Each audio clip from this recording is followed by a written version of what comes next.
the world, like a synopsis of what the Jewish community was like. And today, in the special edition, we are going to speak about Romania, the Jewish community over there, the history with regards to it. We'll also touch more on the Sephardic Jewish history over there, because we are really like exploring the life of the Oriental rabbis and Oriental culture over here. But we will speak about Romania as a whole, as an entire entity also, to some aspects, but also concentrating more on the Sephardic background of the country in of itself. So very, very interesting, using various different sources over here.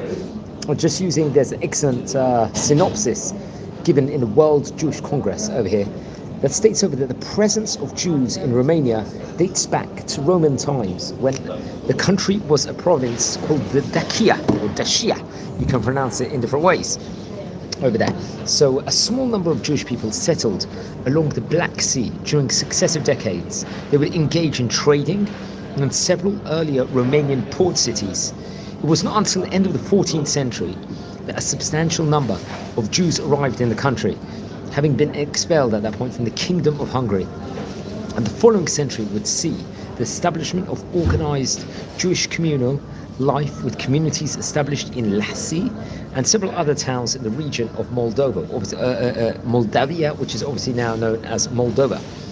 Now, Romania's location between the Polish-Lithuanian and Ottoman trade routes saw many Jewish merchants pass, let's say, through the Principality of Moldova and eventually settle there. It's reported over that the Orthodox Church bitterly opposed contact with Jewish people. I think various local rulers encouraged Jewish people from Poland and elsewhere to settle in the country. This included Spanish Jews who were expelled from the Iberian Peninsula, I think during the Inquisition. This was obviously in 1492. Some of these Jewish people arrived, even, let's say, served in the courts of sovereigns in the Principality of Wallachia. There were, however, some tensions, I think, between the Jewish community and the non-Jewish people in the country. I think usually derived from economic competition. I think it was come with the year 1579. The sovereign of Moldova ordered Jews expelled on account of Moldova, let's say, of them, let's say, they were saying, inverted commoners, they claimed that they were ruining the merchants. Despite occurrences such as this, Jewish communities would continue to be established in towns throughout Romania. There was more influx, let's just say, of Jewish immigration to the region during the end of the 17th century, following the, I think, Shimelenki massacres in the Polish-Lithuanian Commonwealth. In the following centuries, rulers in both, I think, Moldova, they would actually seek to attract Jewish people to the Principality in order to bolster and enlarge war-ravaged towns and contribute to local economy. There were special charters offering exemption from taxes, land for Jewish religious establishments, and political representation on a local level. It brought a number of Jewish people from neighboring countries to Moldova, where they were able to prosper as craftsmen and in other trades. And let's just say, despite there was a relatively peaceful existence that Jewish people in Romania would experience, conflicts and anti-Jewish violence, unfortunately, often spilled into the region. We see there was anti-Semitism all over the various places where we've spoken about in the series. A large number of Romanian Jewish people, unfortunately, were massacred by the Cossacks, who invaded Romania in 1652 and 1653, and later the Jewish community suffered horribly in the Russo-Turkish War between the years 1769 to 1774. And now the Romanian rebellion against the Ottoman Empire, which had gained, I think, authority over the Balkans over time. I think it was in 1821 they saw, unfortunately, further devastation reaped in Romanian Jewry, particularly when Greek volunteers, they headed north of the Danube River and they robbed and murdered Romanian Jews on their way. Anyone that's watching this live at the moment, welcome to our channel over here. And please subscribe to the channel. We've got fantastic content. We are speaking about the history of the Romanian Jewish community over here on this special edition over here, just recording this from the city of Bet Shemesh in Israel. Now, the principalities of Moldova and Wallachia, they came under the control of the Russian Empire, let's say shortly thereafter, and were later made more protectorates. Anti-Semitism was then promulgated by Russian authorities and became influential I think, among non-Jewish Romanians who view their Jewish counterparts as enriching themselves at the expense of Christian Romanians. The Jewish people were subjected to restrictions, including being denied citizenship, prohibited from settling in villages or leasing land. Romanian officials were also given the right to expel Jewish people from the country if they were not found to be useful. Now, Jews participated in the 1848 revolt against the Russians, and some were executed as a result. In the aftermath of the Crimean War, the Romanian principalities were placed under the authority of the Ottoman Empire with a certain degree of autonomy, I think, but were required by the Treaty of Paris in the year 1856. This would bring about the war's conclusion, to grant all inhabitants of the region civil and religious freedoms. However, Romanian political leaders were largely opposed to this, and actively they hindered the implementation of equality in Romania. At that point in time, there were native Jews, but not foreign-born Jews, were granted suffrage in local councils, and come out the year 1864, the Jewish people in Romania continued to be excluded from political life in the country, and none were considered, let's say, neutralized citizens. So we see anti-Semitism from all these places we've been speaking about. It's not a new, let's just see this thing on itself over here. Now, anyone tuning in live at the moment, please subscribe to the channel. We're nearing 8,000 subscribers. We've got fantastic content here. So please hit the subscribe button over here. Okay, now it's interesting. Romania would finally achieve official independence at the Congress of Berlin. This was in the year 1878, and was once again required to grant Jewish people living in the country full civic rights as a condition of independence. Now, this condition was largely ignored, and the Romanian authorities failed to comply with the terms of the treaty. Even they would introduce anti-Semitic measures after the conclusion of the Congress. Now, in general, let's say someone was Christian was a prerequisite for Romanian citizenship. Although there was, I believe, reports over here in the WJC, the World Jewish Congress website, a complex naturalization process was theoretically made available to Jewish people. Over the course of successive decades, nearly 2,000 Romanian Jews were, let's say, naturalized. But this number was strikingly small, considering that there were hundreds of thousands of Jews eligible for Romanian citizenship during this period. It's actually interesting. I think Romania finally achieved official independence, and yes, a very that was back in the year 1878, as we said before. Now, the situation of Romanian Jews would worsen, as most were considered foreigners and prohibited from many professions. Jewish students reported over were expelled from public schools in 1893, and let's say Jewish activists who led the struggle for Jewish emancipation were routinely arrested and expelled from the country. On a political level, let's just say there was both liberal and conservative parties continued to be overly anti-Semitic. Between 1898 to 1904, some 70,000 Jews left Romania for Palestine and other countries such as the United States of America. The aftermath of the First World War, at that stage in time, there was greatly enlarged Romania's incorporated territories with considerable Jewish populations that had been under the Austro-Hungarian and Russian rule. I think the struggle for Jewish emancipation continued during peace negotiations, as Romania attempted to resist the Allied powers' insistence that Jewish people, the Jewish emancipation in Romania, be included in the peace treaty. Now, Romanian authorities, they would continue to circumnavigate this instance, largely ignoring the provisions in the Treaty of Versailles pertaining to Jewish rights in Romania, and granting citizenship to, at that point in time, to Jewish people in the territory in often disingenuous matter.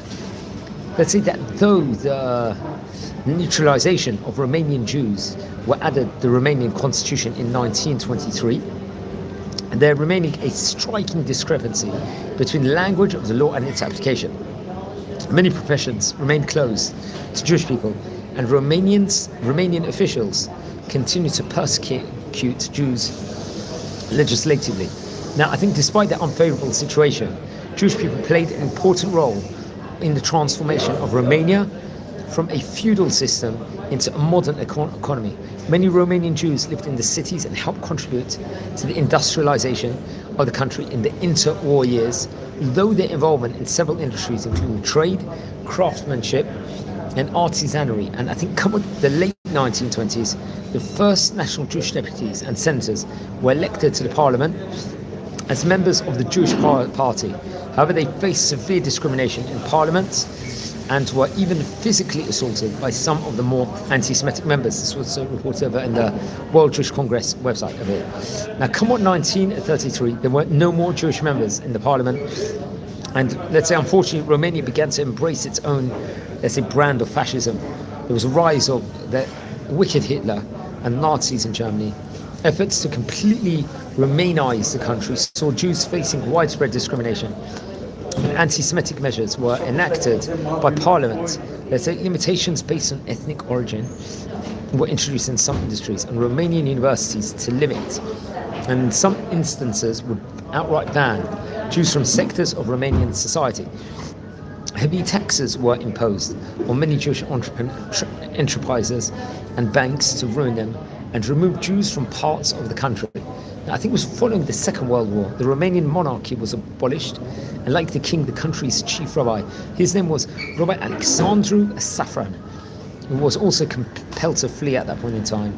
And I think under communist rule, all Zionist activity was prohibited, and Romanian Jews were isolated from the international Jewish community. Moreover, the most Jewish communal organizations were disbanded, and affairs of the Jewish community came under the direct control of the Romanian government. Romania slowly began to exert a policy independent of Soviet directions at the end of the 1950s, and by the following decade, Romania largely followed its path in terms of political direction. Now, over there, I think the Jewish religious life in Romania during, I think, this specific period constituted an anomaly in the communist Eastern Europe. At that point in time, although the Jewish community was closely monitored and infiltrated by Romanian authorities, there was a leadership of the, let's say, more flamboyant Chief Rabbi Dr. Moses Rosen. We're going to speak about him in due course. Jewish and religious cultural life remained active in the country. I think the majority of the Jewish youth received a Jewish education, and there were synagogues which continued to function. The ties between Israel and Romanian Jewry will also develop, and Romanian Jews were eventually allowed to immigrate to Israel, provided that the Romanian government received what is considered appropriate remuneration for, let's just say, this. Now, immigration continued to diminish the Jewish population in Romania through successive decades. Following the overthrow of the communist regime, Romanian Jews continued to practice Jewish religious and cultural life freely and openly, but obviously anti-Semitism would remain a problem. Anyone tuning into the channel, please subscribe to the channel now, and we're exploring the history of the Jewish community of Romania over here from yesteryear. I think it was in 2015, President Klaus Lyons signed legislation that made Holocaust denial illegal and a punishable offence. The Jewish community property has been returned and is managed by the community and the Keritatia Foundation, which is the permanent institution for the conservation, maintenance and administration of the cultural and spiritual heritage of Jews in Romania. It also aims, I think, to support and improve the living conditions of socially disadvantaged, ill, elderly Jews living in Romania and other countries, to support studying, promote educational programs for the children. Again, the years of the Holocaust, we spoke about the outbreak of World War II. Romania originally tried to remain neutral under pressure from Germany. It found itself deprived of northern Transylvania to Hungary, northern Bukovina and Bessarabia to the Soviet Union, and southern Dobruja, I think, to Bulgaria, following the fall of France in 1940. Later that year, King Carol II, I believe, was forced to abdicate the throne, and Romania established at that point in time close relations with the Nazis and officially joined the Axis alliance. There was a dictatorship of Ion Antonescu. The already harsh anti-Semitic measures in Romania were exacerbated, and the Iron Guard at that point in time played a great role in escalating the sufferings of Romanian Jewry. Among other things, they were robbed, seized Jewish businesses, also assaulted and murdered. And you can see all the things, tensions between I believe, Anton Seco and the Iron Guard saw a brief civil war erupt in the early months of 1941, and there was a struggle. The Iron Guard incited a pogrom against the Jews in Bucharest, and several Jewish people were gruesomely, unfortunately, murdered in the ensuing flare of violence. And it's a very, very bad. Romanian Jewry was devastated by the Holocaust, as over half of the pre-war Jewish population perished. 1940, the country lost northern Transylvania, and under Hungarian rule, almost the entire Jewish population was deported to Auschwitz. Allied with Nazi Germany, Romania played an active role in the destruction of the Jewish population over there, of its borderlands, and also parts of Ukraine that its army overran in 1941. Although subjected to pogroms and other forms of anti-Semitism, most Jews in Regat, Old Romania, survived intact. A mass immigration of Jews to Western Europe and Palestine in the late 1940s further decreased the Jewish population in Romania, and the creation of the State of Israel in 1948 saw hundreds of thousands of Romanian Jews make Aliyah throughout the latter portion of the 20th century over there. Following, obviously, Nazi invasion of the Soviet Union in 1941, Romania will re-annex Bessarabia and northern Bukovina and seize territories, I believe, over there. So that's very interesting. And I think in 1944, the Soviet army retook most of Transnistria and Bessarabia, while obviously slowly making their way towards the province of Moldavia, and at that stage in time. And by the end of the Holocaust in Romania, the Germans and the Hungarians and Romanian collaborators had murdered approximately 300,000 Romanian Jews, in addition to hundreds of thousands of Ukrainian Jews. Such numbers make Romania directly responsible for the deaths in the Shoah than any other country after Germany. This is what's written in the World Jewish Congress website over here. Shortly after the collapse of communism, the exiled King Mihai implored his countrymen not to forget the Jews of Romania who perished in the Holocaust. They will be forever our countrymen, our brothers and sisters. I urge you to remember them.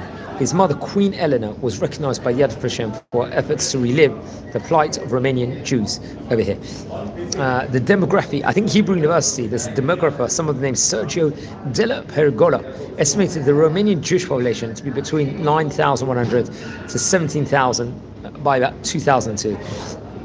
Majority of Jews live in Bucharest, the capital.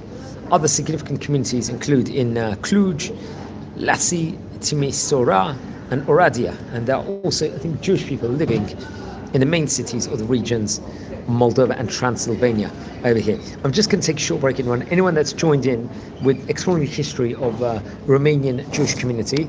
And I'll just take a quick break. Please subscribe to the channel in the meantime while waiting, and we're going to continue literally in half a minute. So just watch this space, and we are going to continue in a minute, friends.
Okay, thanks everyone for waiting. We're exploring the history of Romanian Jewish community over here on this special edition over here. So everyone, welcome to the channel. And we're going to continue now community life in Romania. Now, I think the Federația Comunitatea Evreistă din Romania, the Federation of Jewish Communities in Romania, which acts as a Romanian Jewish communal representative organization. They work to organize Jewish life in Romania and represent Romanian Jewry in government and national matters, and there was introduction of democracy into Romania, the federation has maintained its representative structure, and the offices of the president of the community and of the chief rabbi had been separated. Now, I think increasingly the Romanian Jewish community is geared towards meeting the needs of its aging population, most of whom have children or grandchildren living abroad. Now, the American Jewish Joint Distribution Committee is especially, I believe, active in Romania and ensures that all Jews receive at least basic food and heat in the winter. There are a number of Jewish old age homes that provide dignified accommodation to Jewish seniors also. Now, the Federation of Jewish Communities in Romania helps run a conjunction with JDC, what is that? Jewish Community Centers in major cities across Romania, organize national meetings every few months, such as Bereshit, it's a Shabbaton type event, Keshet, I think one-day events. Moreover, Bucharest, Radia maintain Jewish choirs, klezmer bands, and so on and so forth. Now, religious life. Obviously, the dwindling number of Jews in Romania, I think the synagogues and religious infrastructure are maintained in many localities, including those in which only a handful of Jewish people are present. Nearly all Romanian Jews are Ashkenazi, and the small Sephardic community that once existed obviously assimilated and lost its distinct identity over definitely recent times. Moreover, the number of operating synagogues in the provinces is in decline, but there's currently also a Chabad in Bucharest.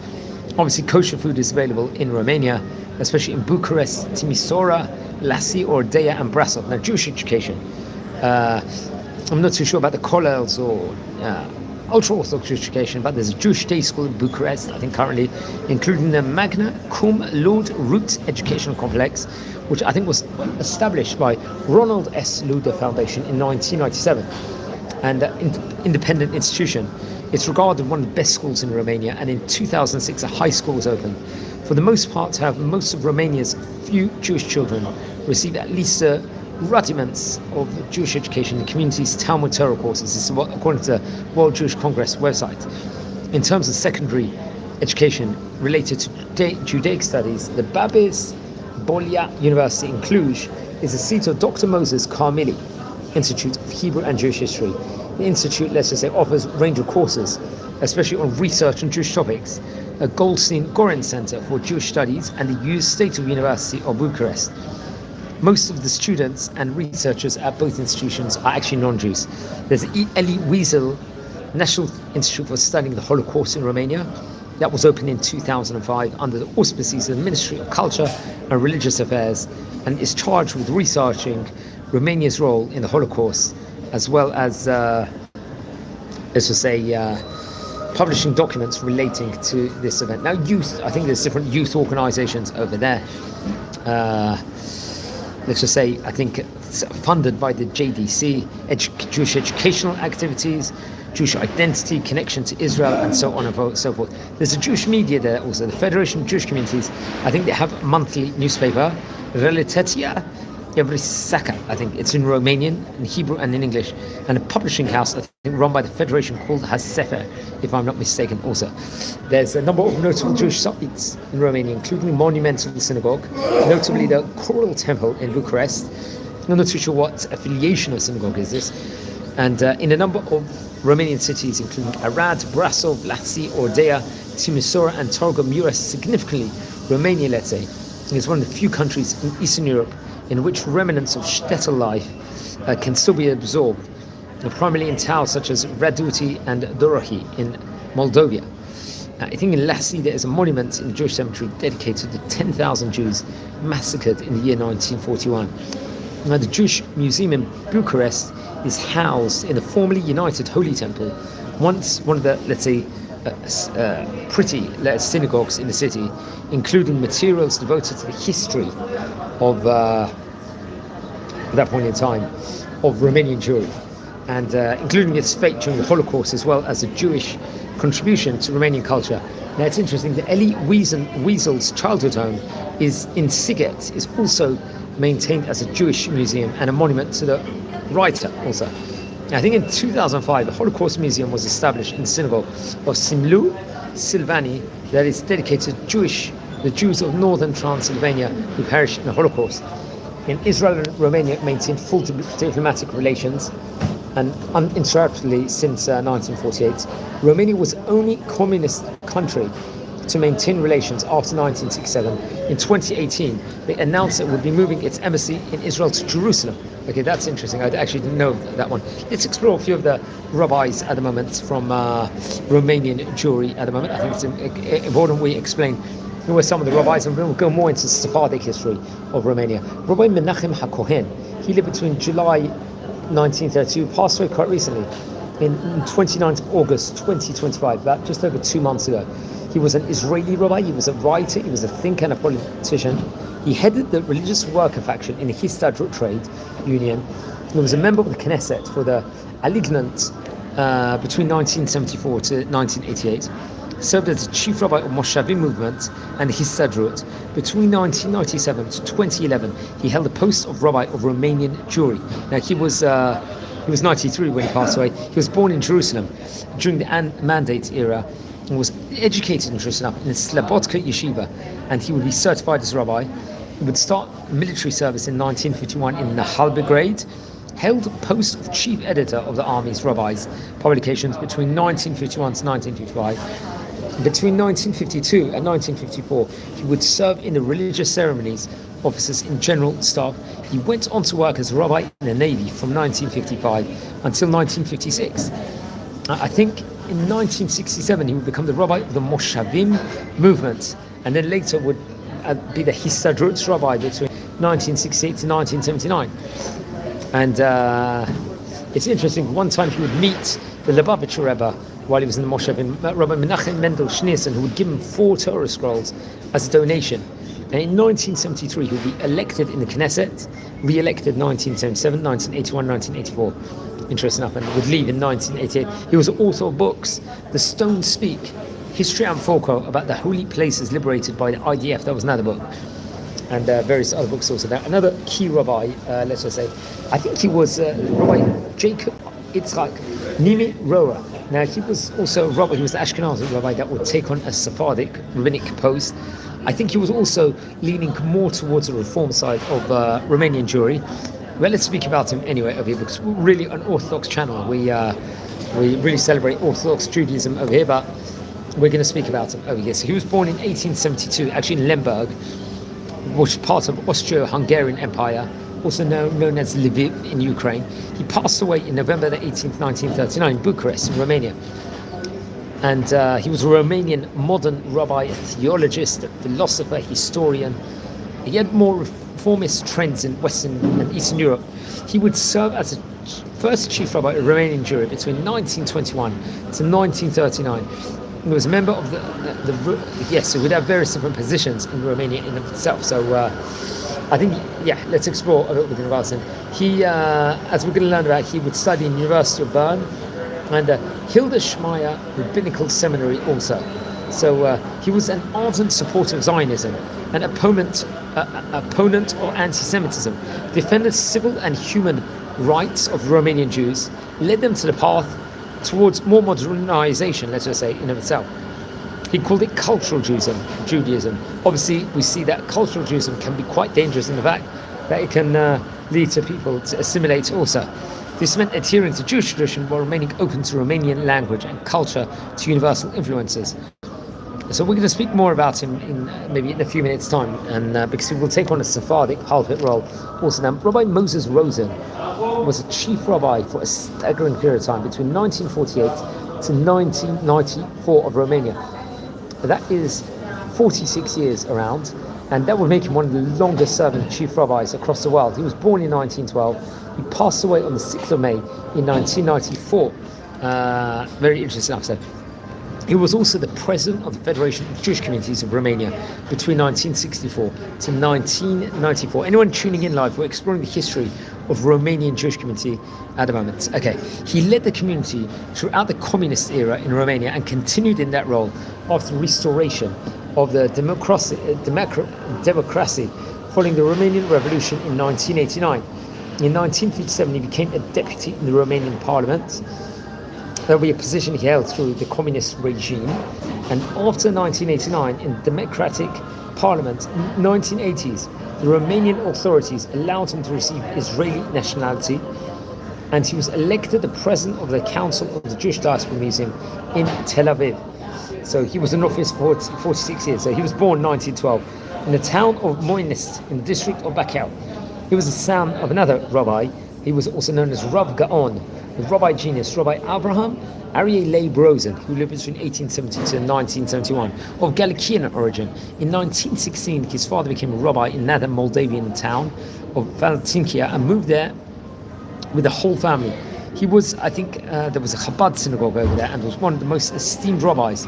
Through mediation of his son-in-law, his name was Rabbi Dr. Wolf Zeev Gottlieb from Glasgow. His responsa and other religious law works of him were edited and printed in Rav Kook Publishing House in Jerusalem, somewhere we visited on this channel. Anyone tuning in live, we're explaining the history of Romanian Jewish community. Please subscribe to our channel now. We're nearing 8,000 subscribers. We've got fantastic content. So hit the subscribe button now, friends. Now, Rabbi Moses Rosen lived in an area called Valitsinu for at least part of his childhood. He learned Torah and Talmud with his father for many years and studied at local high school. When he was 14, he expressed publicly his opinion against anti-Semitism, was arrested and judged for false charges. He was granted amnesty after a month or so. Now, he passed the state maturity exams. In 1931, he entered the law faculty of the University of Bucharest. Obviously, there was an anti-Semitic atmosphere, unfortunately, there. That dominated university life in Romania, and that caused him to stop his law studies there and would continue in Vienna. At the same time, he began his studies at the Viennese Rabbinical Seminary. For economic reasons, he returned to Romania, and despite hardships, he succeeded in finishing his studies at Faculty of Law. I think it was in 1935 that was. Then he would begin his 2-year military service in the town of Falitkene, and most of the time as a military rabbi and confessor. 1937, he returned to Vienna, would resume his rabbinical studies, where he learned, I think at that stage in time, he would take on various different learnings and undertakings in of itself at that point in time. So you can see everything that would take place. Yeah, so he began to, when he learned with Rabbi Alter Dorf Gornik, who came from Sadgura, I think, and Anschluss in May 1938 forced him to leave soon after. He would then return to Romania, where he received his ordination in 1939 from some of the great rabbis of the place, including Rabbi Haim, Rabbi Novosi, Rabbi Baruch Glantz, Rabbi Moses Berger. They were members of the Rabbinical Council of Bucharest, and from the chief rabbi, I believe, at that point in time, of Romania. His name, obviously, we mentioned Rabbi Dr. Jacob Isaac Niemiro, and the chief rabbi of Bucharest, Dr. Abraham Jacob Mark. Now, as a young rabbi in Romania, he was very, very active. He was rabbi of a small synagogue of Mahala quarter of Faltikina. Then in May 1940, he was appointed rabbi of the town of Sukieva. But after September the 6th, 1940, when the Iron Guard, or the legionaries, the Roman extreme right, came to power, Rabbi Moses Rosen was arrested on the charge of being a communist and deported to an internment camp in Karakol in the south of Romania. After several months of the defeats of the legionaries' rebellions at that stage in time by the forces loyal to the Prime Minister, the General Ion and Tsukina, Rabbi Rosen was discharged and fulfilled a part-time job as rabbi in 2 synagogues in Bucharest, Reshit Da'at and Beit El. Meanwhile, he also taught Talmud in a Jewish school. The entering of Romania in the war, I think, against the Soviet Union as an ally of Nazi Germany, brought more hardships to the Jewish population at that stage in time, unfortunately. Rabbi Rosen had to hide in order to avoid deportation to Transnistria as a suspected left-wing or Bolshevik Jewish activist. And after the coup of August 23rd, 1944, which brought Romania to abandon the alliance with Hitler and put an end to the fascist-style anti-Semitic regime, the Freedom for Jews was established, and Rabbi Moses Rosen advanced on the steps of the rabbinical hierarchy. In Bucharest, he became the head of the religion department of the Jewish community. He was elected as a member of the Rabbinic Council and as rabbi of Great Synagogue of Bucharest, also known as Synagoga Mare. Now, I think, the 1947, December 1947, there was a much esteemed Romanian chief rabbi in office. His name was Rabbi Dr. Alexandru Safran. He was deported from Romania by the communist leadership of the country, which was installed under pressure of the Soviet Union force. Rabbi Safran was considered too close to the royal family and the old, let's say, bourgeois leadership of Romanian Jews, and which was, let's say, hated by the new government. He was ordered to leave Romania with even 2-3 hours. You can see the anti-Semitism in the Communist Party, which meanwhile changed its name to the Romanian Workers' Party, imposed on the Jews a new ethnic organization called the Jewish Democratic Committee, somewhat, let's say, an imitation of the former Yevsessia from the Soviet Union, under supervision of the Jewish Democratic role at that point in time. Okay, now Robert Rosen will become the leader, let's say, of the Jewish community in Romania, and he was submitted to the control of the communist authorities, which I think in the 1950s ran a very harsh policy against expressions of Jewish national feeling, especially Zionism at that point in time, Hebrew culture and Jewish religion.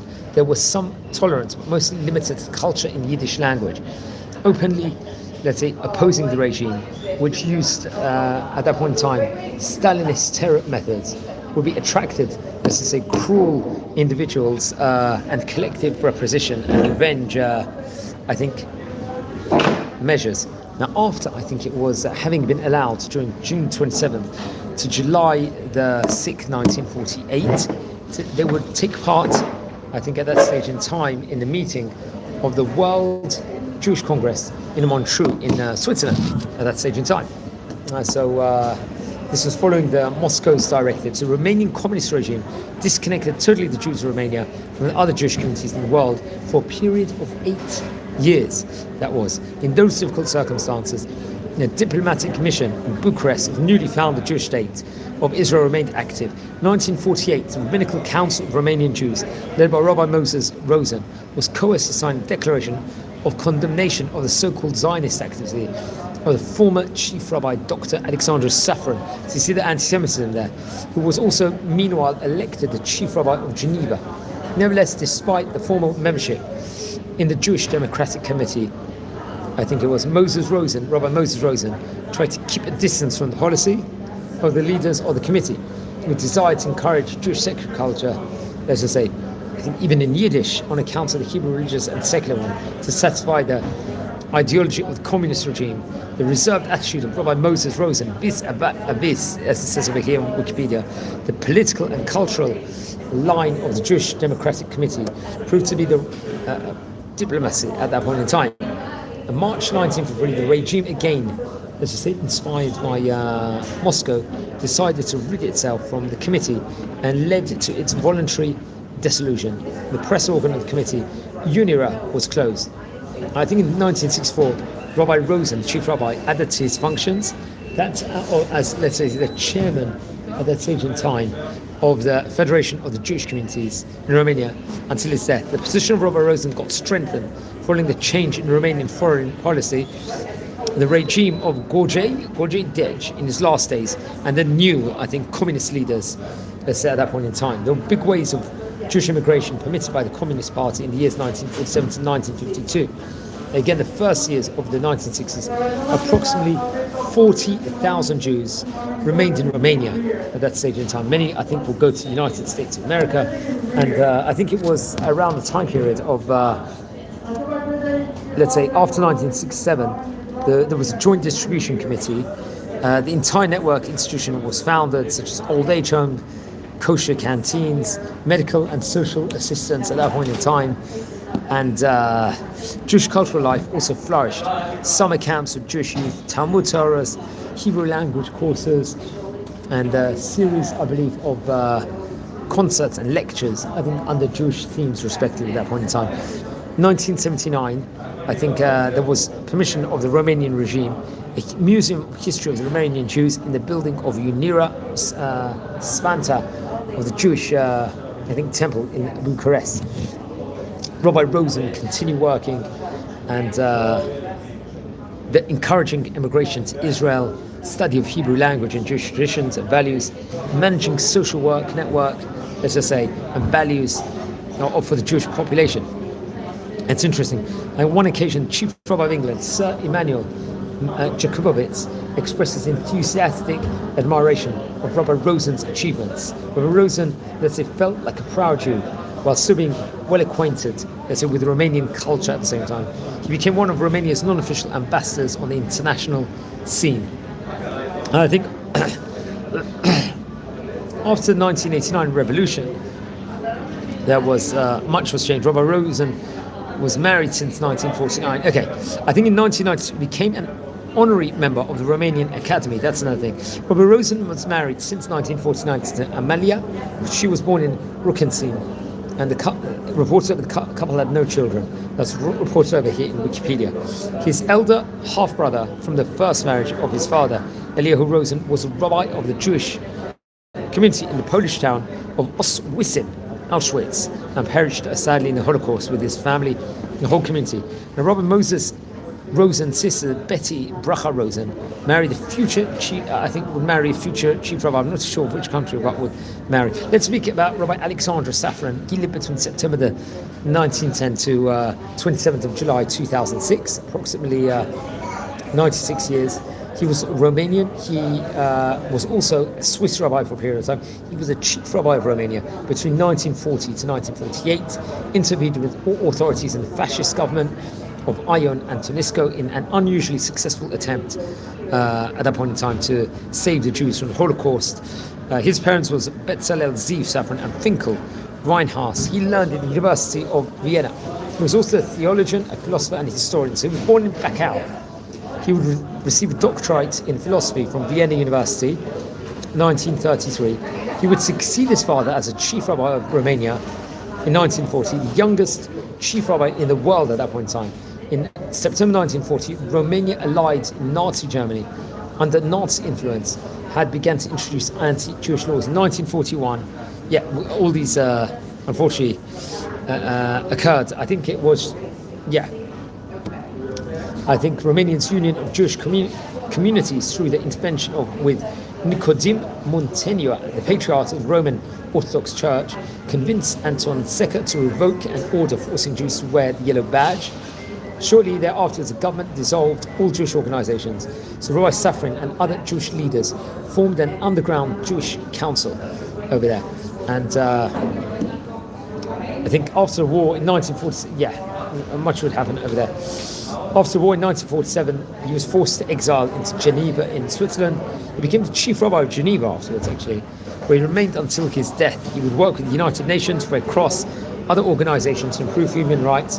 He would be the author of several books also, including a memoir, Yun Takyun Smolts Flako, and many other books. His best-known writing is on the Kabbalah, and he was also elected an honorary member of the Romanian Academy in 1997. He is buried in Israel beside his wife Sarah. They had a son Avinoam and a daughter Esther, reported over. Okay, let's speak a bit more with regards to more rabbis.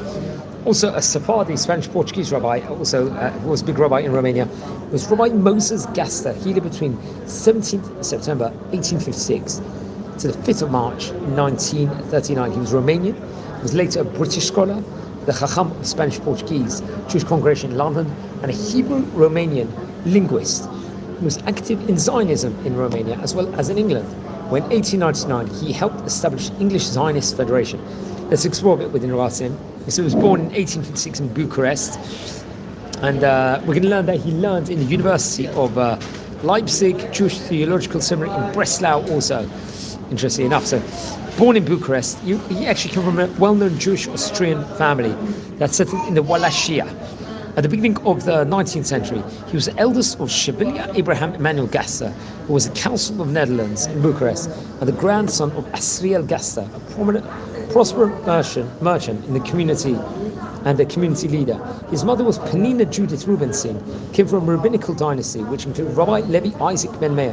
Now, after having taken a degree in his native city in 1874, he would move to Leipzig, where he received a PhD in 1878, and then he would go on to the Jewish seminary in Breslau, He gained, as you call it, a Hatara Hora'ah, rabbinical diploma in 1881. His History of Romanian Popular Literature was published in Bucharest in 1883. He was a lecturer of Romanian language and literature of University of Bucharest, 1881 to 1885. Inspector of General of Schools, also, which is interesting, and a member of the Council for Examining Teachers in Romania.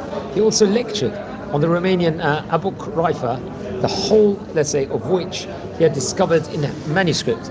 He was a central figure of Hibatzion in Romania and played a central role in 1882 of the establishment by Jews from monastery of the Sumerian settlement known since 1884 as Zichron Yaakov. Life in England. Obviously, unfortunately, he was expelled from Romania by the Leon Bratianu government. This was in 1885 for being allegedly a member of the Irredentist Society. He went to England afterwards, where he held lectureships, I think between 1886 to 1891, in the Slavonic literature at the University of Oxford. His lectures was later published, I think, in London in 1886. Interesting enough. A few years later, the Romanian government cancelled a decree of expulsion, presented him with the Romanian Ordinal National Pension Merit of first class in 1981 and would invite him to return. He declined the invitation, and in 1893 he was naturalized as a British citizen. And in 1895, at the request of the Romanian government, he wrote a report on the British system of education, which was printed as a green book and accepted as a basis of education in Romania. In 1887, Rabbi Gaston was appointed the Chacham, the rabbi of the Spanish and Portuguese congregation in London, in which capacity he presided over the bicentenary of Bevis Marks. He was invited to give the Chester lectures at Oxford, which were published in 1887, and appointed as principal of the Judith Lady Montefiore College of Ramsgate. From 1891 to 1896, he wrote a valuable collection of essays accompanying the yearly reports of that institution. He was a member of councils of folklore, biblical, archaeological, Royal Asiatic Societies, wrote many papers in their interest.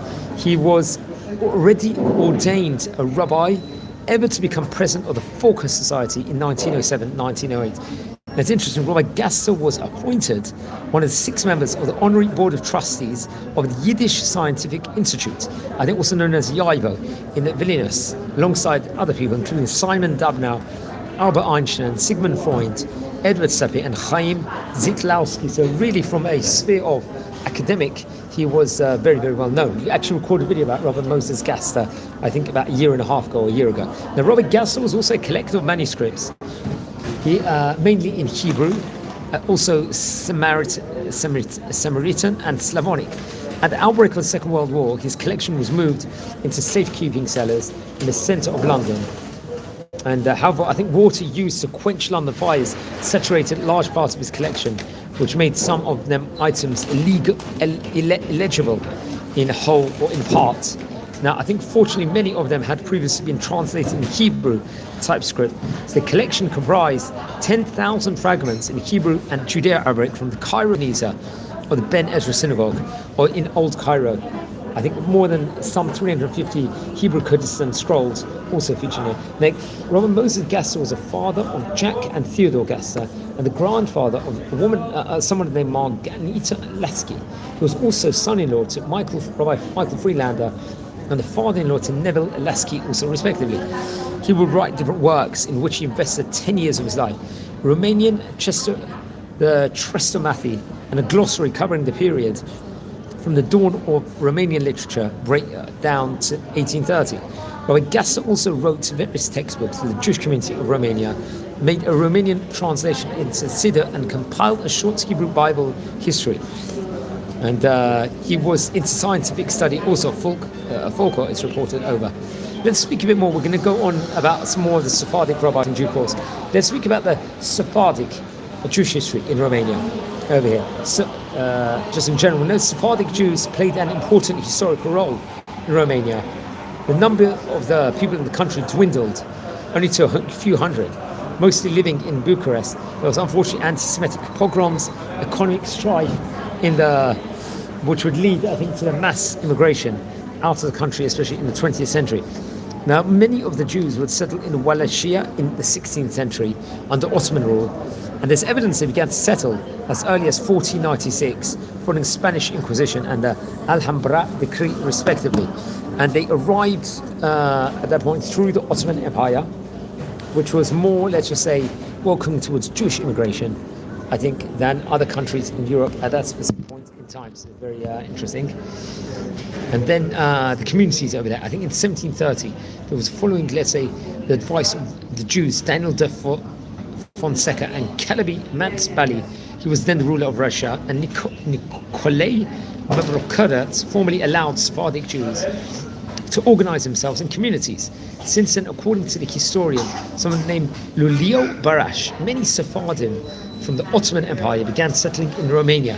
However, it was not until 1819 where the first synagogue was built in the capital Kahal Grand with reforms by Rabbi Eliezer Papo, the Damascus of Eliezer. Since the establishment, let's say, of said communities, the Sephardic community in Romania thrived. I think there were anti-Semitic measures taken by governments, as we mentioned about before. In 1934, there were large Sephardic communities in Bucharest, in Craiova, in Ploieța, in Turn Severin, in Timișoara, in Corobia, in Calafat, I think Galati, in Turkey, and in Georgia, I think also respectively. Now, another key rabbi we just mentioned a minute ago was Rabbi Eliezer Papo. He lived between 1785 to 1828. Other opinions will say maybe he passed away slightly after, slightly before. He was a rabbi not just of Silistra in the Ottoman Empire, or obviously modern-day Bulgaria. He was a rabbi in Romania. Seemingly, he was connected to Romania. He's the author of the Peleoets, a Musa ethical literature, giving advice how to behave as a Jewish person in all aspects of life. And I think he was also the author of the Elef HaMagen, the Orot Elim, Chesed Alafim, Chodesh Aviv, and various other great books, let's just say, in himself.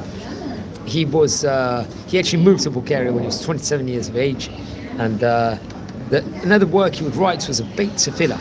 This was filled with many different prayers for specific situations, including one for welfare of Jewish people. And then there was a Ladino edition, it was published in the 1860s, and his grave, I think even to nowadays, is a pilgrimage site for many observant Jews. Anyone, very, very interesting. Anyone tuning in, we're exploring the history of the Romanian Jewish community. So if you're new to the channel, please subscribe to our channel now. We're nearing 8,000 subscribers. We've got fantastic content over here. So let's continue speaking about the Sephardic Jewish community in Romania. So I think from 1921 to 1930, there was no head rabbi of the Jews in the country. But 1931, we see Rabbi Sabbatei Djian become the chief rabbi, Sephardic one, for the country. He would stay there until the end of the Second World War. Then he would return to Argentina. Let's say something about him. He was born in 1883. He passed away in 1947. He was actually born in Bulgaria, I believe, and he go on to work in Macedonia, in Romania, in Argentina, Uruguay, and Chile. He was author of playwrights, a columnist both in Ladino and Serbian, one central figures, as I say, of Sephardic Jewish diaspora between the two world wars. His family actually originally came from the city of Adeleucian, city of Jayan, where his family originated before their expulsion. And he actually served as a chief rabbi of Sephardic Jews in Argentina and Uruguay between 1929 to 1931. He was chief Sephardic rabbi of Bucharest between 1931 to 1944, nearly 14 years, which is quite a large period of time. Let's just speak a bit about him. He was born in Plavin, which is part of the Ottoman Empire. His father was Joseph Djian and his mother was Malka Majorana. Interesting enough. He was known as an adventurous spirit, a tireless traveller. He would study in seminary of the Alliance Israelite University in Istanbul under Rabbi Abraham Danon. And he became a citizen of Serbia and studied philosophy at the University of Belgrade. And he was active in Bosnia and Serbia also. At that point in time, he founded 2 youth organizations in Belgrade, I think for youth, scholars, and working youth, and traveled to Jerusalem to study Torah. And he became the chief rabbi of Monastir in Macedonia, I think for a period of time.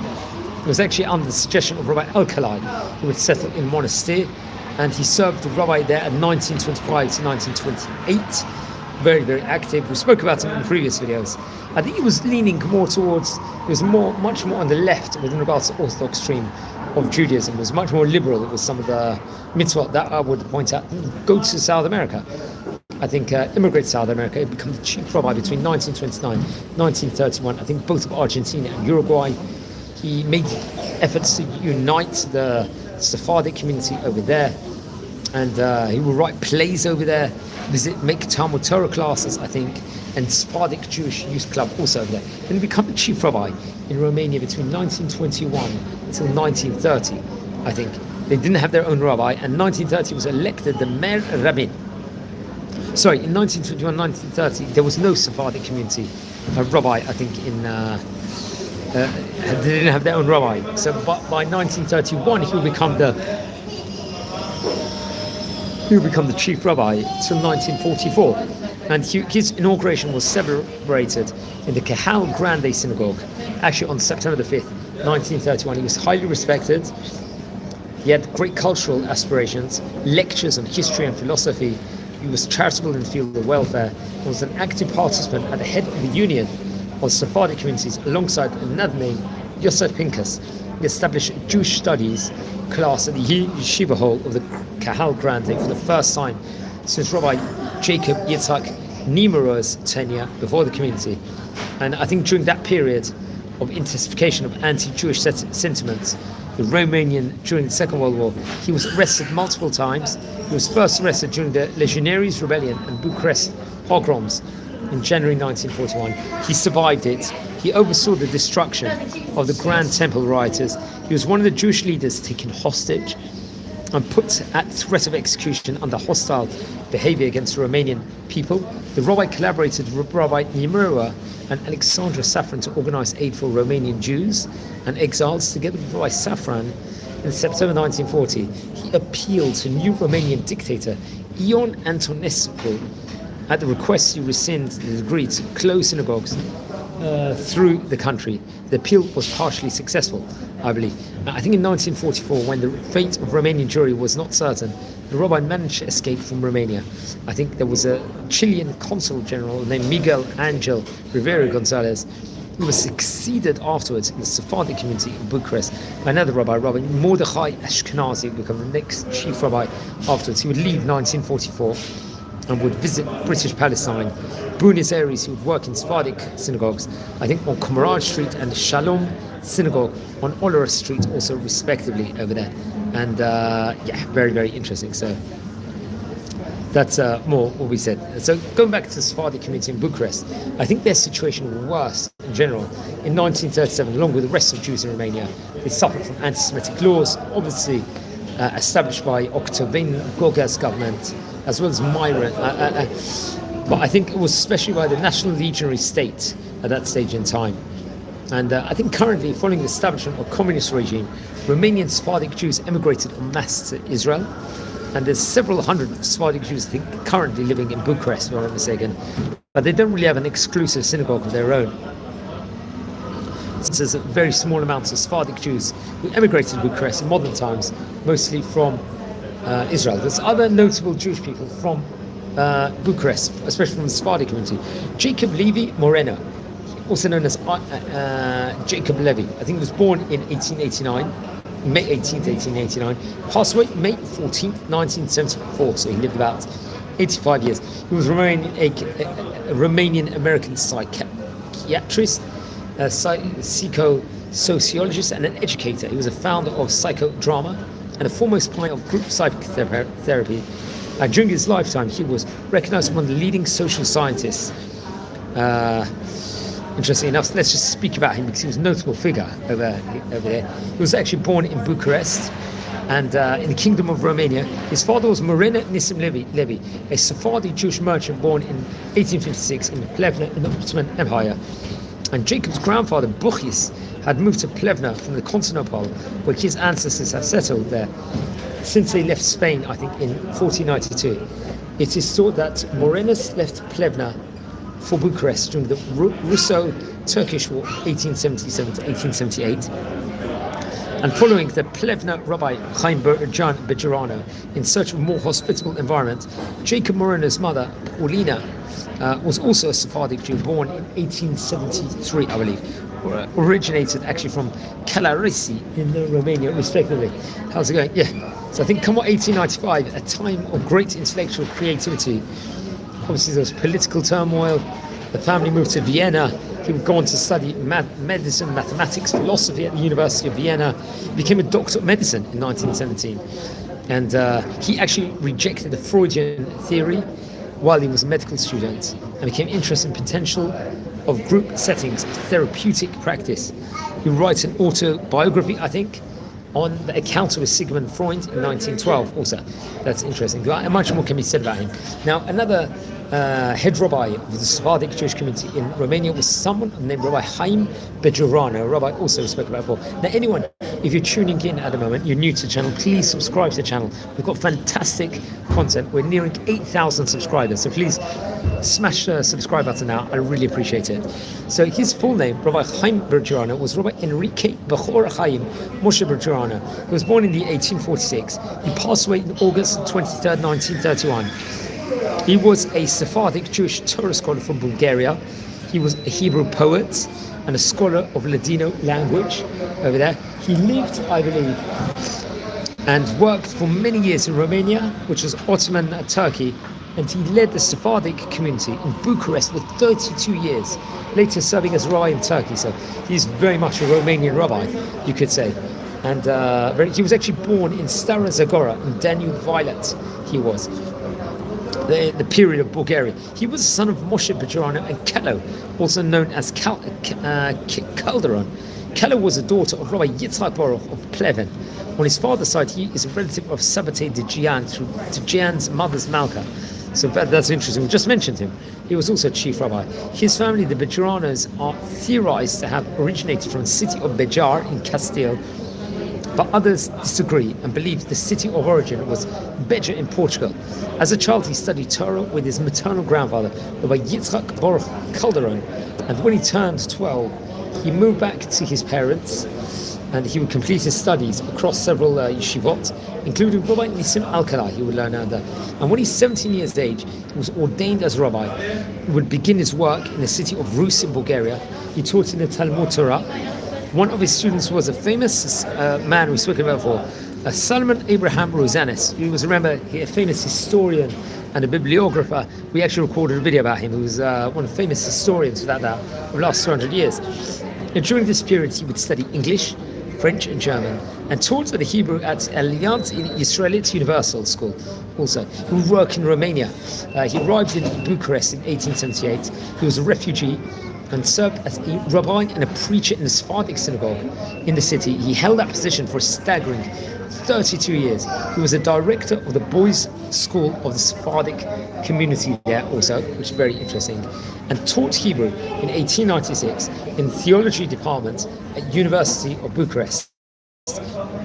He became close, I believe, if I'm not mistaken, I think to more of the people who could say that would side more to the Maskilic culture, let's just say, of the region, and would take some, reported over according to Wikipedia, some of the ideas of the Enlightenment itself. It's reported over.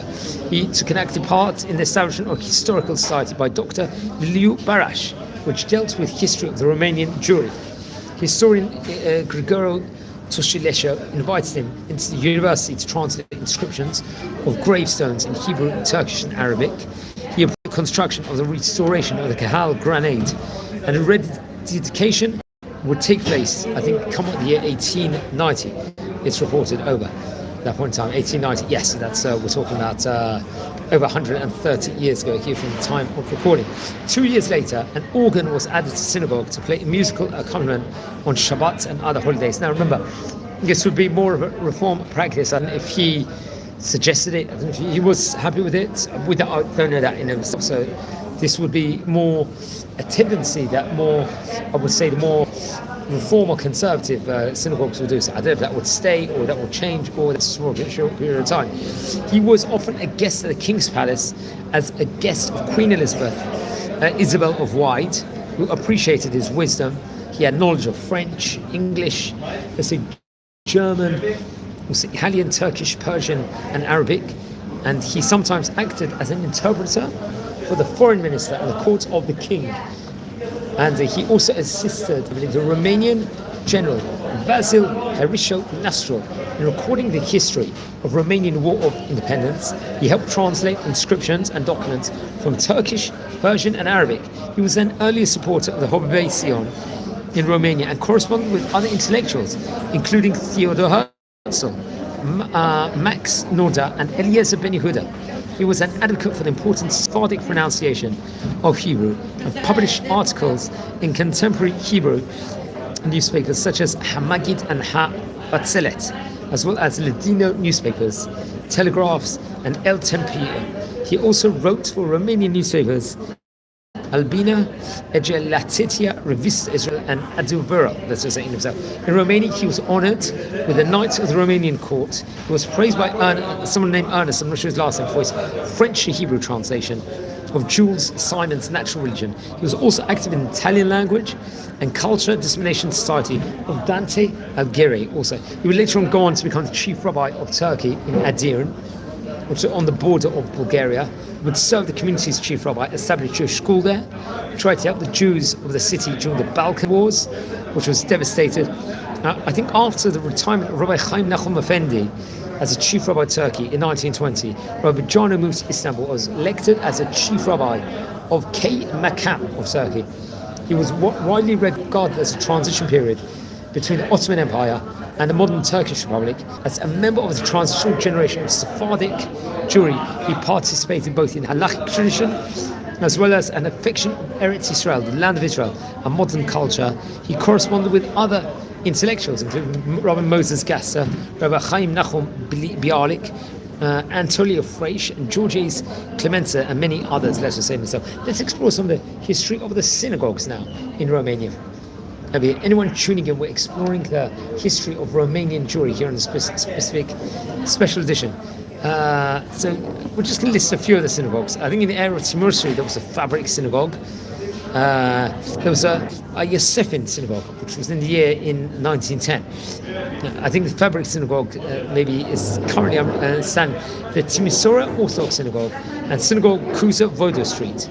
I think there's in Lorjogo, there's Lorjogo synagogue, Resita synagogue, in Balint synagogue, the San Nicolo Mare synagogue, the Buzia synagogue, the Fajit synagogue in itself, and in Bucharest, for example, the Beit Midrash synagogue over there, which was built in the 18th century, Kahal Grande synagogue, built in 1818, Kahal Siko synagogue, I think was built in 1846, and the Faith Temple in 1926, simply the Great Synagogue, which is a Polish synagogue, in 1844. I think the Malbim Synagogue, 1864, and I think there were other temples also. Let's just say so.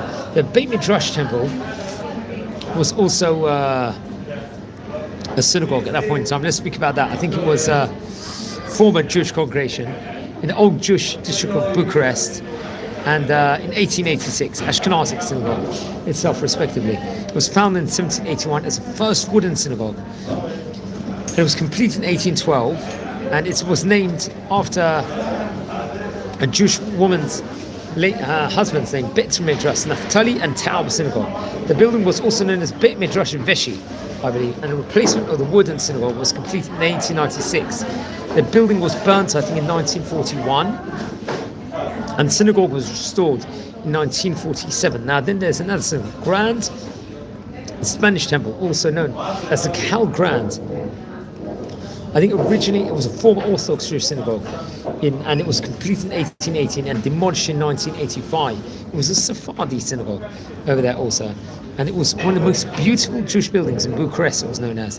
The synagogue was built in 1818. The building was devastated by the far-right legionaries in 1941. It was rebuilt after the war.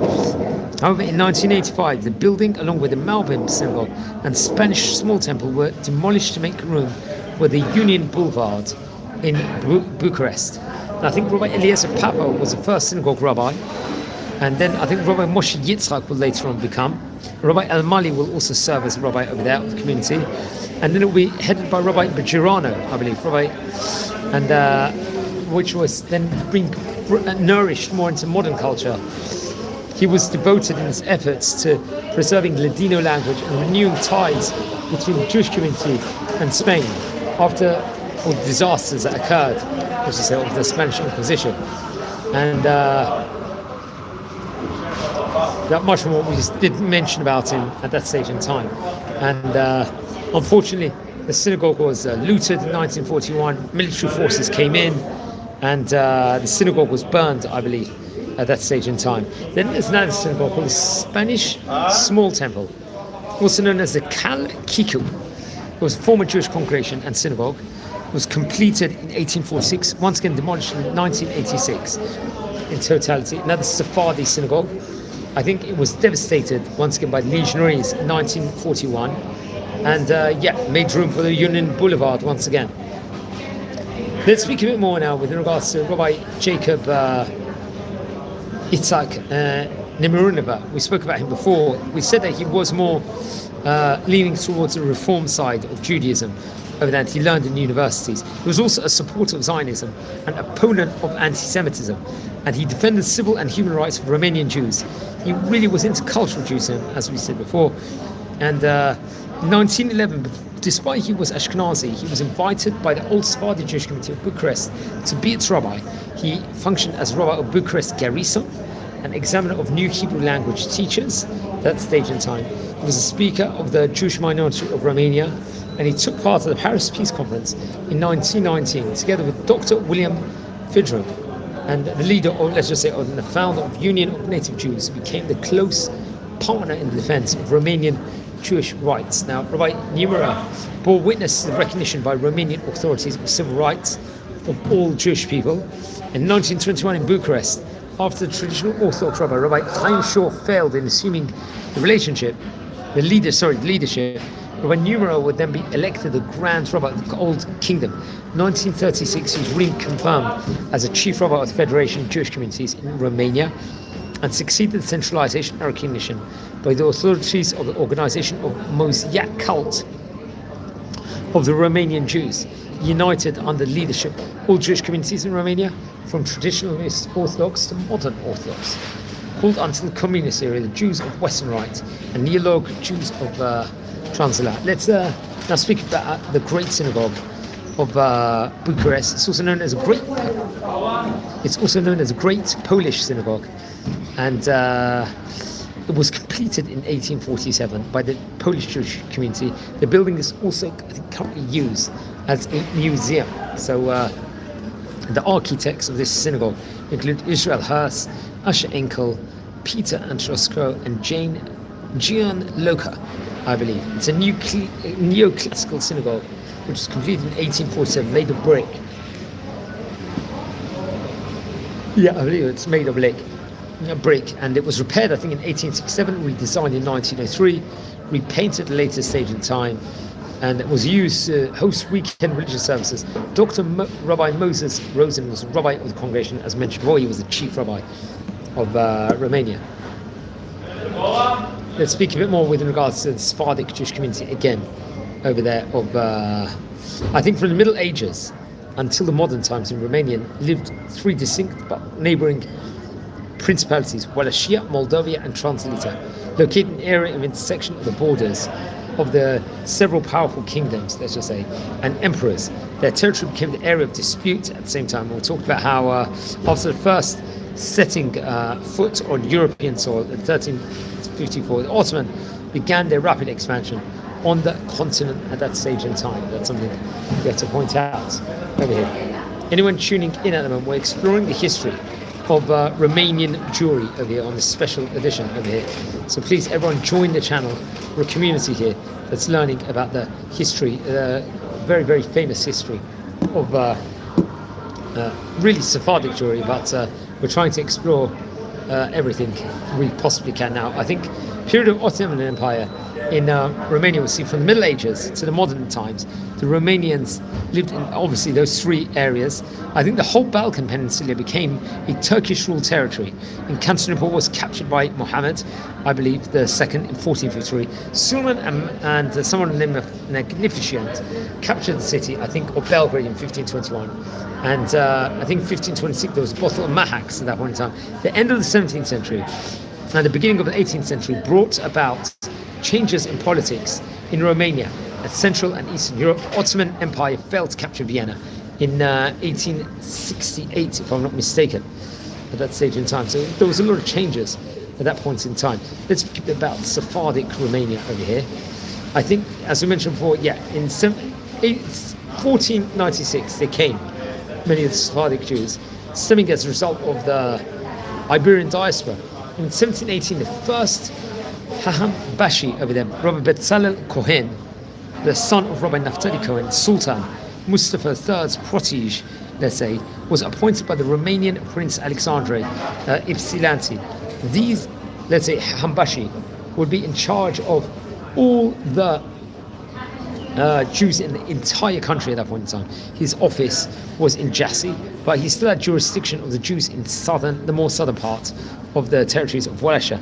This chief rabbi had offices spread throughout, let's say, the Romanian state, called a Vechil, who was named Vechil Hambasi, which I think the office of the Hambashi lasted until 1834, when it at that stage in time was dissolved. Instead of the prince making a rabbi, the Hacham Bashi, it was now up to Jewish people to elect their own spiritual community leader. In losing, he would lose his title of the Hacham Bashi. Future spiritual leaders also lost their rights at this stage in time and protections that came along with it. Most of the original Jewish population of Romania arrived from Turkey and the Balkans and was made up of, you could say, of Sephardim. However, by the 19th century, the majority of the Jewish population of Romania was, I think at that stage in time, made up of Ashkenazim, the result of waves of more Yiddish-speaking immigrants from Galicia and Russia. Specifically, Transylvania was on the trade route between the Orient and the West and northern and southern parts of itself, respectively. So that's also something interesting to point out over here. Anyone that's tuning in, we're exploring the history of the country of Romania. So welcome to the channel. More stuff we can say in regards to it. I think the number of Jews in historic Transylvania was jumped from 2,000 in 1766 to 30,000, I think, in 1880. Now, Timișoara, a city bordering the Balkan states in the Banat region of Transylvania, was first settled by Turkish Sephardim prior to German culture becoming dominant in the later centuries. In 1766, 1762, both Sephardim and Ashkenazi synagogues were built in Transylvania, with many Sephardi Jews known to be living at the same time in various towns such as Dej, Karic and Cluj. For many years, small Sephardic communities of Ladino speakers functioned in the port towns of Danube and in southern Dobruja. I think Romania's Jewish population entered the principalities in the 1800s, moving south out of the Russian Empire in itself. It's full of statistics, let's just say, within regards to that time period of those respective communities, which I recommend everyone to look into over here. Like, say, family surnames over here, just to go on to, so people get a feel. Romania, many of the family surnames end with various different suffixes, either escu, ienu, or aru, such as Avramescu, Isacascu, Lubascu, Aronecu, or Vein Aru, respectively, over there. Now, the Holocaust and beyond, let's speak a bit about that. Obviously, we touched about this before. In summary, in the summer of 1940, Romania succumbed, obviously, to German pressure and transferred the Basaraba and parts of the Bukovina to the Soviet Union. I think it reported over 264,000 Jews perished in Nazi death camps during the Holocaust of the Second World War. That's something that very, very sad, but we have to point that out this morning over here. A list of the rabbis now. Who were the rabbis in the capital of Romania? So Rabbi Eliezer Papa reported over in 1819 was Rabbi Avram Ventura between 1828 to 1837. I think Rabbi Moshe Yitzchak Al-Muli was at one stage in time, I'm not too sure the exact date. Rabbi Mordechai Eliyahu Yisrael in 1872. Rabbi Yosef Ben Senior between 1882 and so on. Rabbi Chaim Moshe Bahar Bajarno, 1878 to 1910. And I think in that point in time, Rabbi Matitya Aram Surmani was the Hazan and the Av Bet Din, the head of Jewish court there. Then I think Rabbi Yaakov Niemruba, as I mentioned before, 1911 to 1921. Rabbi Yitzchak Sevilla Hazan, 1929 to 1930. Obviously, Rabbi Shabtai Dejan, between 1930-ish to 1944. Rabbi Yaakov Al-Muli, It was the last rabbi of Bucharest, as to say, of itself. There was other notable rabbis, Rabbi Yitzchak Parki, Rabbi Chaim Eliyahu, Rabbi Eliyahu Abraham, Rabbi Yitzchak Parki, Rabbi Asher B. David, Rabbi Menachem Eliyahu, Rabbi Elino Gabriel, and Rabbi Shlomo Halfon. These were other key rabbis that were, I think, connected to the Sephardic community in of itself. So that's and the other, let's say, there was a Hebrew Kadisha, I think, part of the city also, which we also have to point out over here, which actually I can see the list over here. Now, one of the spiritual leaders of the Sephardic Jewish community, Rabbi Reuben Eliyahu Yisrael, the spiritual leader of the Sephardim of Krevia in Romania. He did amazing historical work and brought Hebrew poetry, which was translated into Ladino, we have to point out. So he was a leader of Sephardim of Craiova in Romania and had amazing history of his book, Hebrew Poetry, which was translated into Ladino, I believe, over there. So that's very interesting. So I think it's still available. You can see the manuscripts. I think if you have a Ladino edition, which will feature Piyutim from Rosh Hashanah and Yom Kippur Machzor, and it was translated, I believe, in Ladino, published in Craiova in 1910. So let's just look at the timeline over here in the Sephardic Jewish community in Romania. For anyone tuning in live,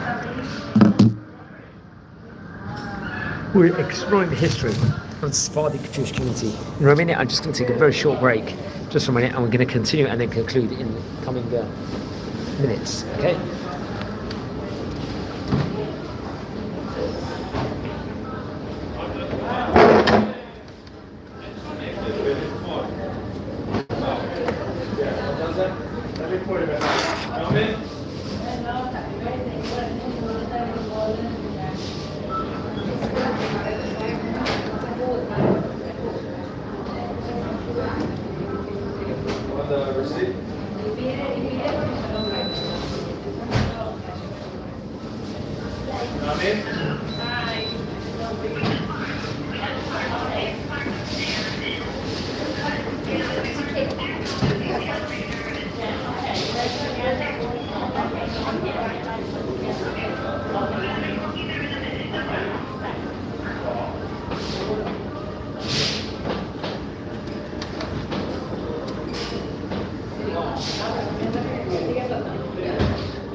Okay, thanks everyone for waiting over here.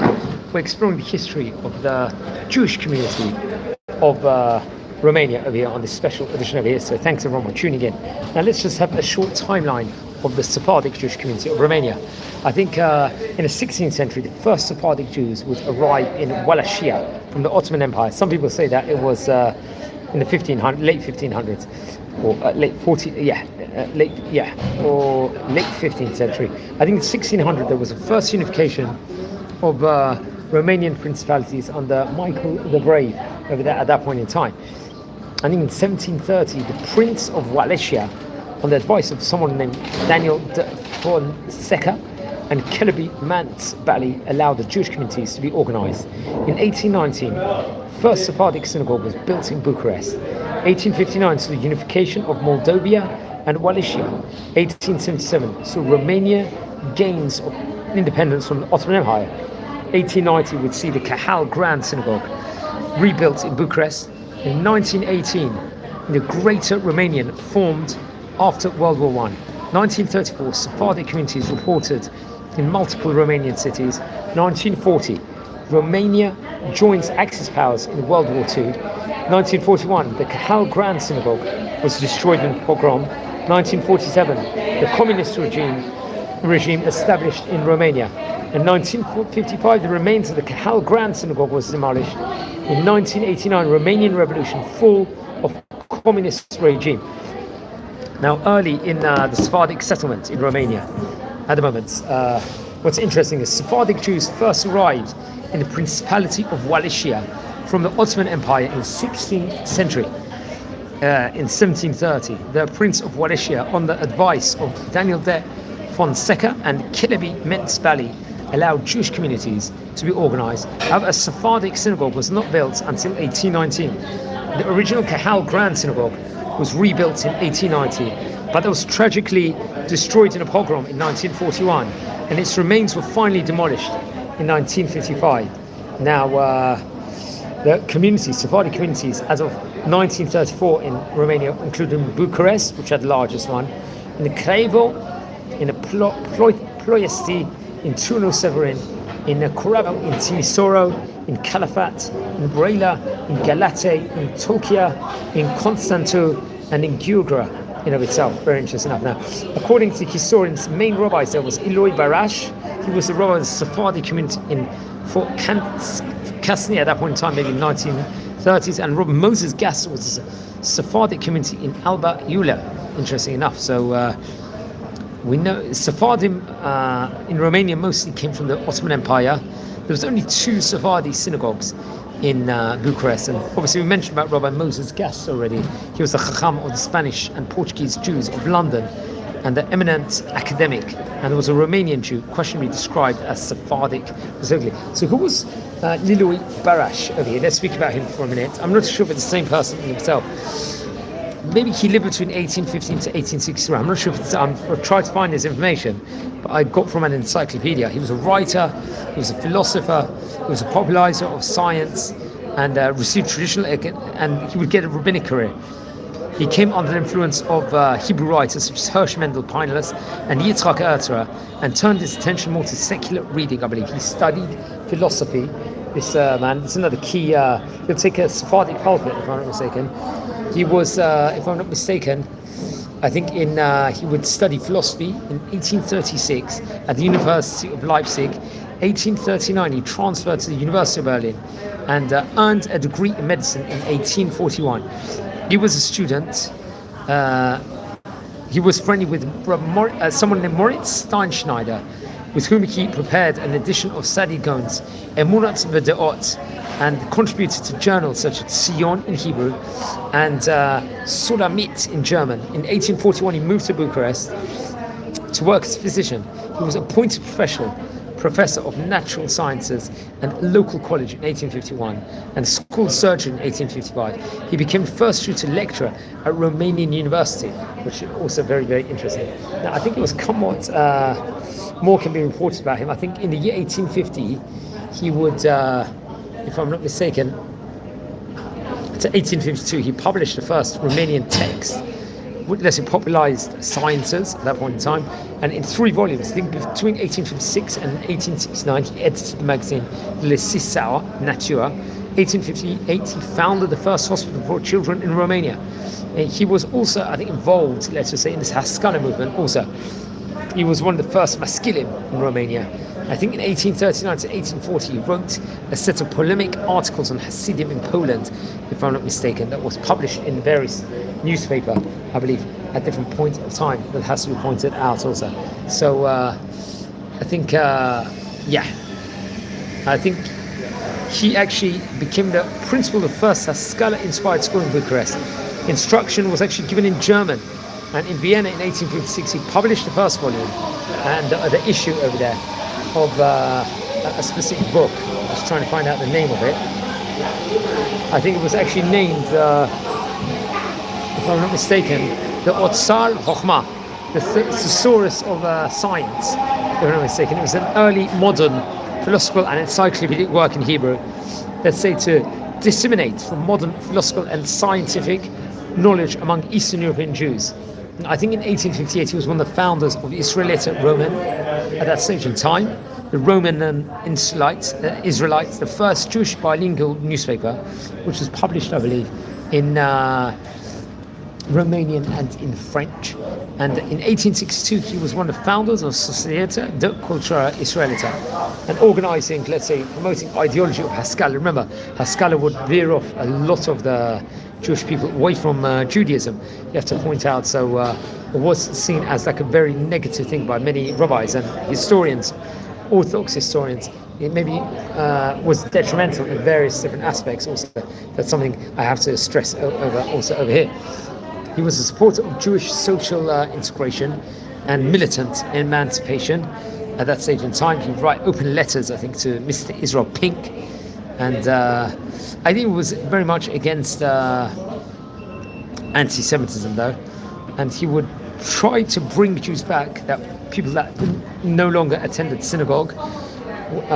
He supported, let's say, moderate religious reform that was limited to ceremonial aspects. He also took a philosophical approach to Judaism and presented his beliefs in art. There was an article called Get Anken über des religious philosophy, if I'm not mistaken.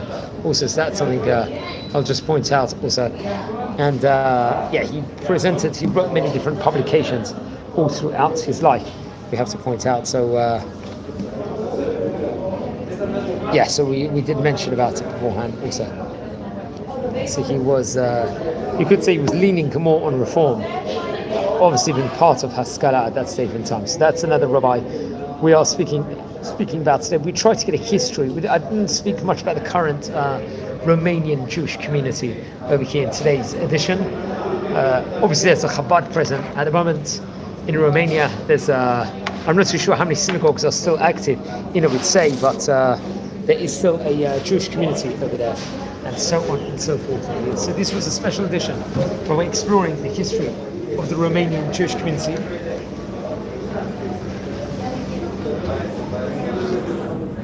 And we've spoken mostly over here about the Jewish community we've touched on in quite a great detail about the Sephardic Jewish community in Romania. So I thought that would be important to speak about it. So let's just go for a short walk at the moment, as we will just conclude this video, just our summaries. We explored some chief rabbis of yesteryear, some of the general history we looked out in that actually has taken place in Romania over the years periods. Also explored some of the chief rabbis, some of the biographies of some of the Ashkenazic chief rabbis and also the Sephardic chief rabbis over there. Also, especially most notably, the longest serving chief rabbi was Rabbi Moses Rosen, I think 46 years, making him one of the longest serving chief rabbis in world history, if I'm not mistaken. Now friends, over here we're a community here. We've already recorded videos of about 20 different countries which had Jewish populations.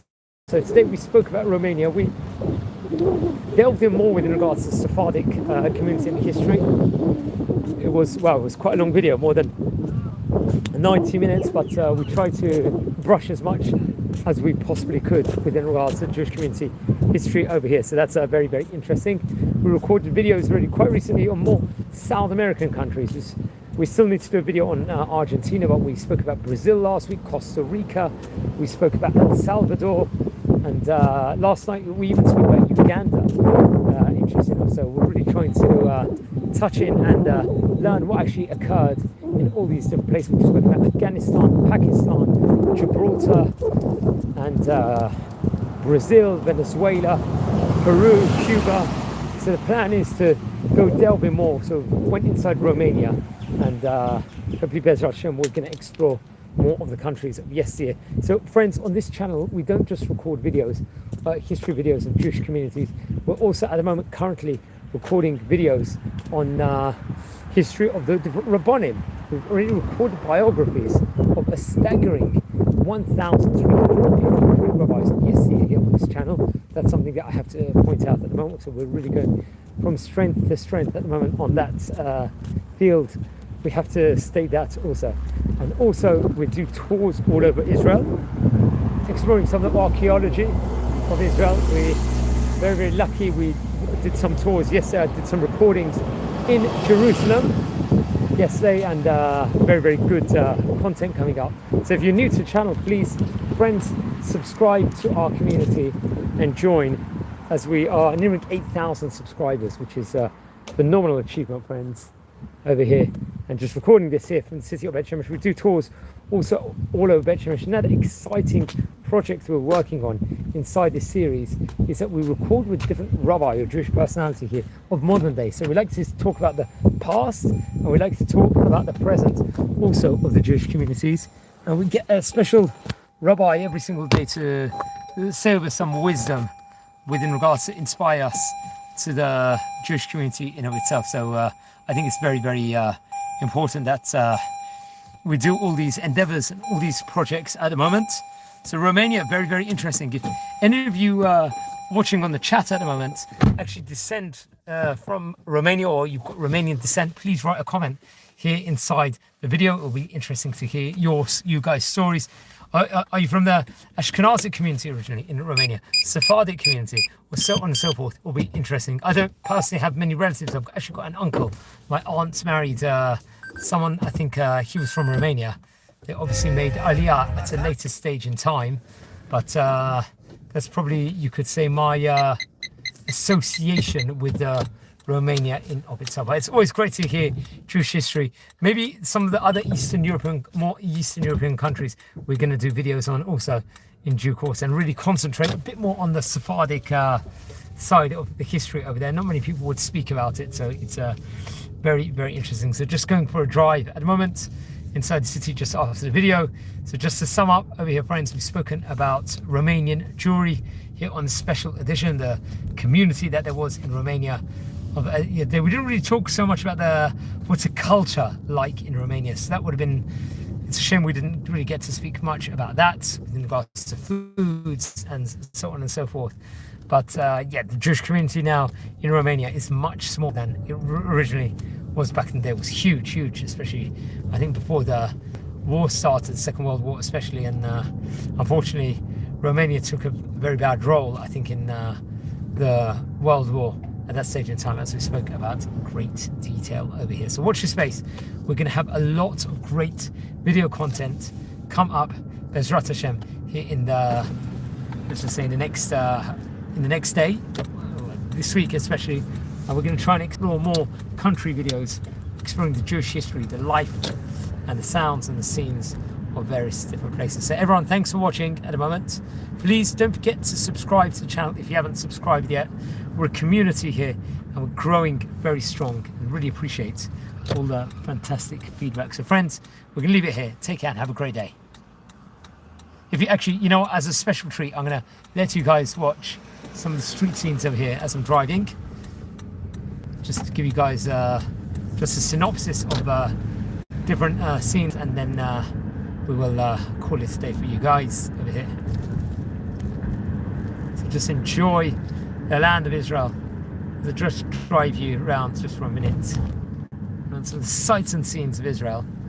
Many of these great rabbis in Romania were Zionists, especially during the 1800s and 1900s, early 1900s, and they just dreamed to be in Israel the whole time. So and we take it for granted, being an Israeli citizen who lives here, you know, what the former rabbis we see and the former inhabitants of all these countries we're speaking about, they yearned to be very much in Israel, part of Israel, all throughout their lives. So that's something that definitely we can resonate and speak about over here today, the special edition. Get to explore beautiful Israel, friends. So sights and scenes of Israel, friends.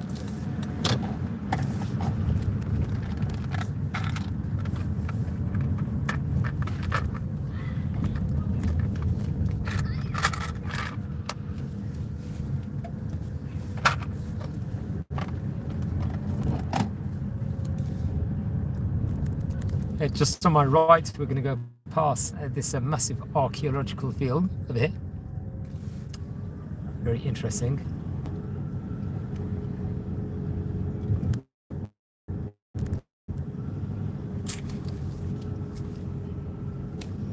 Now friends, we've got a fantastic day. Thank you for watching.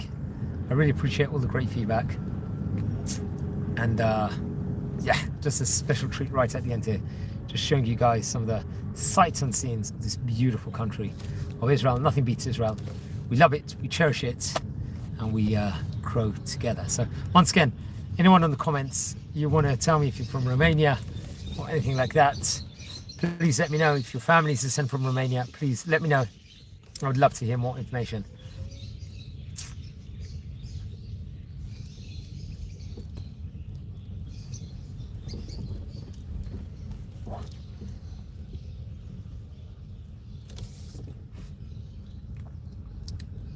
Okay, I'm wishing you all a great day. I appreciate all the great feedback, friends.